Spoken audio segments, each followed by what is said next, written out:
طيب انت مع مستر الفلاني خليك معاه لحد الاخر. يعني بصوا انا جربت افتح لايفات كتير وكده، كنت بحس ان نفس الكلام بيتكرر.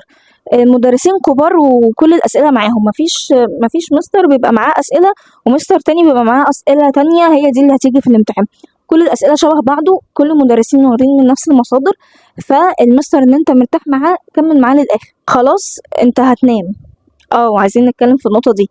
مفيش حاجه اسمها هطبق، مفيش حاجه اسمها هنام 3 4 ساعات. اعمل كده في ال3 4 ايام اللي فاتوا، مفيش مشكله. ليله الامتحان بكره هتنام ال8 ساعات بتوعك كاملين، مش هينقصوا ثانيه. ده لازم، عشان التركيز ده مهم جدا جدا جدا. قبل ما انام تعمل ايه؟ قبل ما تنام بالظبط هترجع تبص تاني على اخطائك زي ما قلت لكم في الحل، هترجع تقراها تاني علشان ما تقعش في نفس الغلط تاني. ده ممكن يحصل. تاني حاجه